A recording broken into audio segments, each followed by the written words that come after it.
Trinamool councillor বাবলা সরকার খুনে ধৃত নরেন্দ্রনাথ তেওয়ারির ফাঁসির দাবিতে মালদা জেলা আদালত চত্বরের বাইরে বিক্ষোভ প্রদর্শন নাগরিক সমাজের।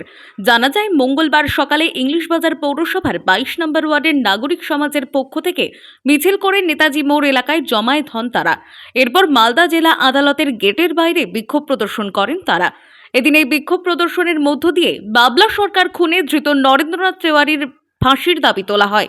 আজকে আমরা কোর্ট চত্বরের বাইরে নাগরিক সমাজ আজকে যেভাবে নরেন্দ্রনাথ তেওয়ারি আমাদের প্রিয় নেতা, প্রাণের মানুষ বাবলা সরকারকে খুন করেছে, তার আমরা অবিলম্বে ফাঁসি চাই এবং তার সমস্ত সহযোগীদের ফাঁসি চাই।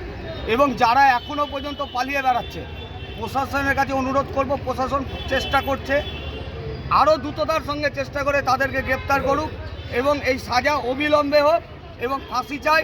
কারণ নরেন্দ্রনাথ তেওয়ারি জেলের মধ্যে থেকে তার পরিবার দিয়ে নাগরিক সমাজে এবং 22 নম্বর ওয়ার্ডে এবং 26 নম্বর ওয়ার্ডের মানুষকে ভয় দেখাচ্ছে। মালদা থেকে মাধব কুমার মণ্ডলের রিপোর্ট, টাইমলেস ডেপিকশন নিউজ।